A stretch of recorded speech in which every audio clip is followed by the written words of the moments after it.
Should we start? Yeah.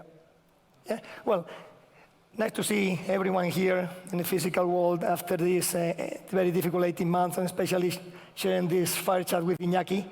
So my story with Iñaki is obviously linked with what we are talking about today, which is the corporate and the startup partnering together.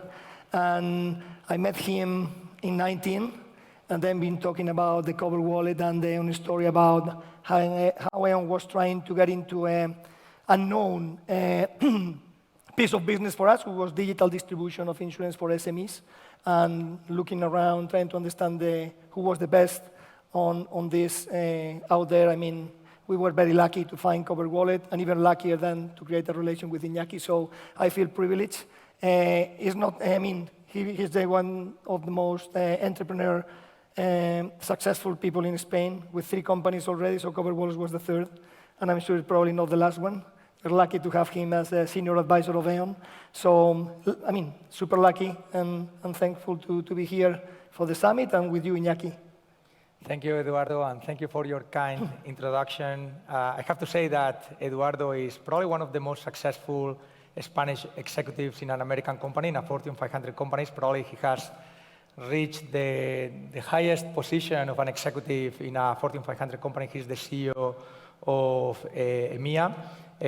Aon is in 120 countries, and he's managing 40 countries. And this is a company that is $65 billion in market cap, and he's managing thousands of colleagues. So thank you for being so humbled. No. I mean, thank you, Iñaki. It's a pleasure. So let's go directly into some of the questions that hopefully the people will like to listen, which is our story about the partnership. And I would like to start asking you, how was your expectation and then the reality that you face in the joining Aon, and what are the challenges that you can anticipate and others that you find during the journey? Well, that's a good question. So I would like to talk a little bit about people, right? And in the end, companies are people, right? Even at Cover Wallet, we say that we are reinventing insurance, combining data, design, and technology. But the reality is that the people that do the data and design and technology, those are people. and when we got acquired at the end of 2019, January 2020, that happened after 1 year of a partnership with Aon. So it was not that Aon came and they decided that we had a great technology and growing business and decided to acquire us. In the US, that is where we are based, Cover Wallet has 350 people or colleagues in New York. And starting in January 2019, we launched a partnership with Aon, and it started going very well in the United States, right? So when we got acquired in January, we said, well, this is going to be like a fantastic opportunity because we're going to be growing very, very rapidly.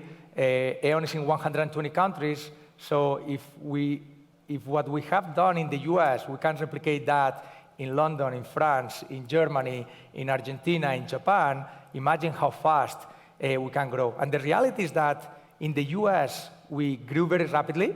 Actually, in 2020, we doubled revenues versus 2019, and this year, we're going to double revenues again. We are operating a little bit as an independent company inside of Aon, and Aon helped us in the US to grow very rapidly. For example, they gave us a corporate account of 7-Eleven, right? 7-Eleven franchises, 7,000 accounts, right? So if you operate as Cover Wallet that you are acquiring one customer at a time, but then you partner with Aon and they give you 7,000 accounts, imagine how many of those deals you can do to accelerate growth. So we said, well, this is going to be easy peasy, right? So now we go to other countries, but the reality is that, as I said at the beginning, this is about people, and this is about relationships, and this is about partnerships and trust. Like, companies work and teams work when there is trust. And what happened to us, and this is something that we had not anticipated, is, well, now we are the same company, so we have a fantastic partnership. We work very well together because we had already proven in 2019 that we can work together in the US and we can grow. But what happens when you go to France, to the UK, to Argentina, to Singapore, to Japan, that we had high expectations and that trust was not there? So that quick pace of execution that we were expecting at the beginning took a little bit longer. So my recommendation to anyone is that if you are trying to do a strategic partnership of 2 parties or 2 teams, you have to work on the trust. It's not just enough to prove that the partnership is going to work with numbers. You have to meet the people, work with the people, and build trust with the people. Otherwise, this is not going to be successful. Let me build on this because it's a very interesting point. A couple of reflections, maybe about the trust. So, I mean, at the end, trying to evolve from being a group of colleagues to be a real team, I mean, the trust is in the middle. So building that trust and people understand that this is a new way in Aon to do things, it accelerates a lot and gives us the possibility to scale the business at a pace that is the one we want. And I think was critical in the way we build that partnership. I was obsessed at the beginning to don't talk about acquisition because I mean also the lexic I think is very important. We were not trying to acquire and kill CoverWallet. We're trying to combine with CoverWallet and learn from there and accelerate Aon. So I think it was more an integration or a combination than acquisition. I think this was also well perceived by our colleagues. Yeah. So actually I would like to ask this to you, right? What would you recommend to an insurtech that is trying to partner with Aon, that is the second largest company in the world in risk management in insurance, or like that they want to partner with any big insurance company? Like there are so many insurtechs, probably like together with crypto is one of the biggest waves of innovation that you are seeing in the last 2 or 3 years. In every country, there are so many insurtechs popping up. So what would you recommend them, like the risks and the benefits of partnering with a company like Aon? I mean, trying to be, not being selfish here, but if it's with Aon, talk to me. I will send you my contact. And I'm passionate about innovation and partnering with companies that through technology can help us to be, I mean, better informed, better advice for better decisions in our clients. So if it's with Aon, I mean, come to me and then I can connect with the proper people in the company as being member of the executive committee worldwide today. But I obviously highlight some of the risk, which is we talk with a lot of people, and some of the times people just arrive with which is enough, but with a nice idea. And we corporates don't have the lucky, I would say, of not looking at the quarter results. We have to do in the nice ideas, but also delivering every quarter.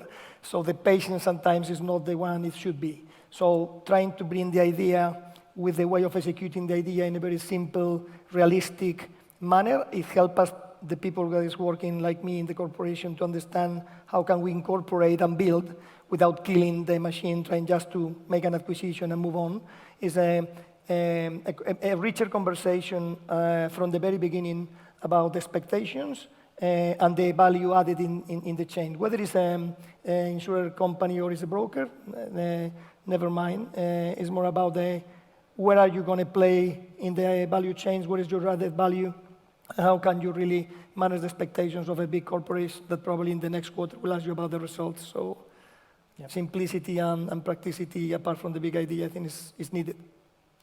Thank you for that.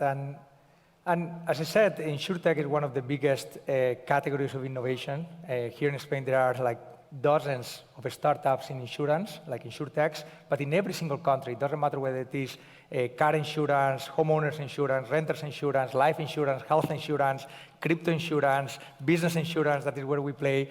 So how do you see this category evolving? Because if you think about insurance, it's one of the largest sectors of the economy, right? Together with banking, insurance, and real estate, those are 3 sectors that are being reinvented with technology. So how do you see this evolving in the next 5 or 10 years? What categories do you think that are going to be relevant? In the same way that 100 years ago, there were no cars in the street, and suddenly car insurance became like the biggest category of insurance.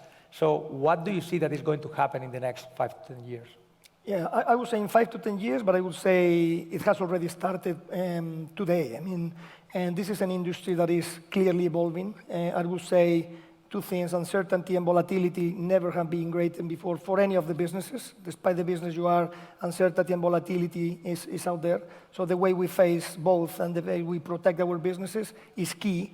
And if we go to the protection, which is where we are in helping clients make these better decisions about risk, retirement, and health, is about the understanding what is the potential damage that you can have.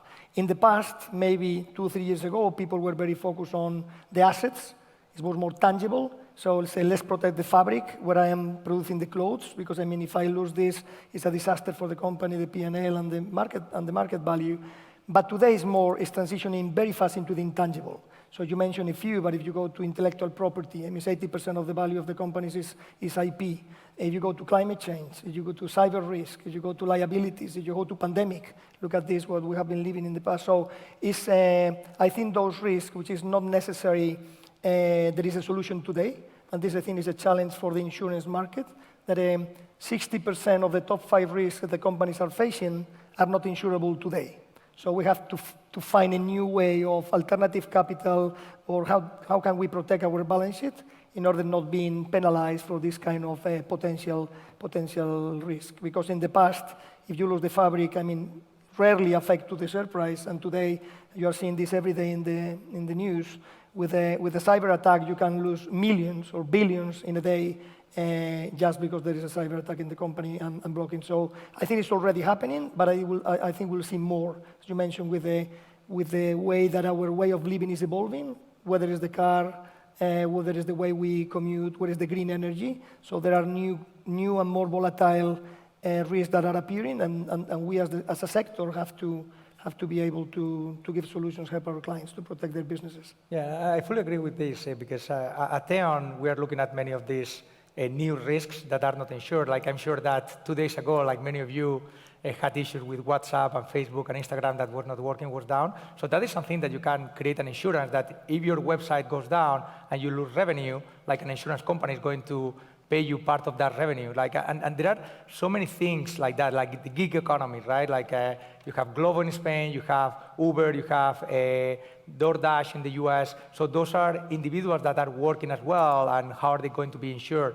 And cyber and climate change, right? Like how many hurricanes there are, like, or volcanoes there are, right? And whether that is related to climate change or not, I mean, that is a long conversation, but those things are happening today more often than in the past. And how are you going to be insured, either as a government or as a company or as an individual? I would say government, and some of them, I think, needs to play a very important role.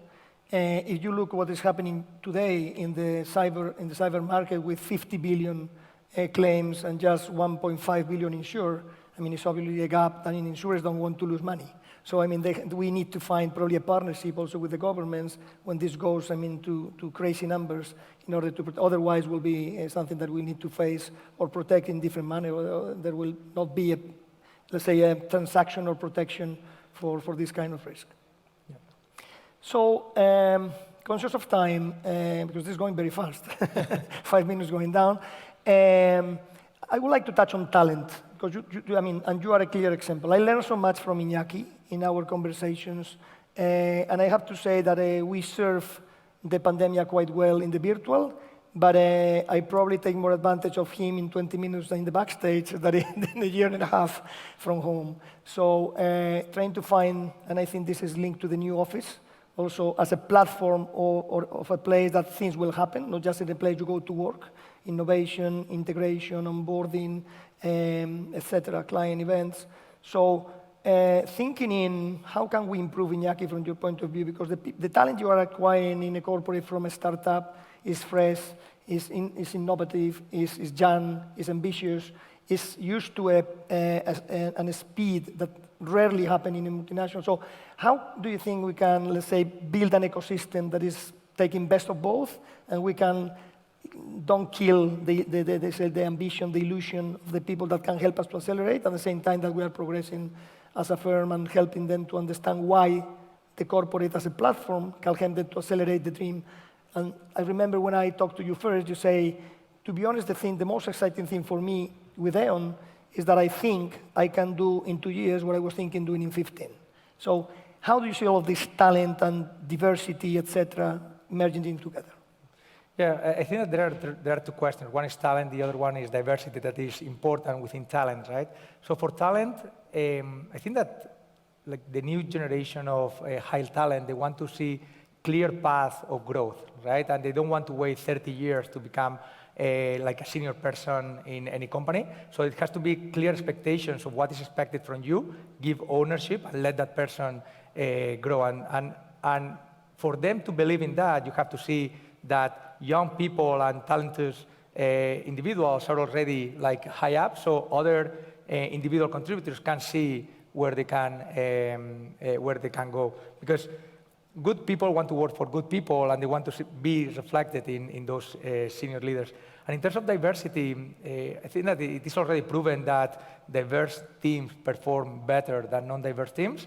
At Cover Wallet, we started already very diverse, right? A Spaniard in the US, I started the company with Rashmi, a classmate from MIT, first generation American, but her parents were Indian, a woman, and we started like that, right? So you cannot do or build a diverse team without having diverse leaders on the top, just with diverse leaders at the bottom, right? Our CFO was African American. Our chief product officer is from India, although he was educated in the US. So I think that if you want to be diverse, you have to promote people to be at the top, so then other diverse teams want to join those companies.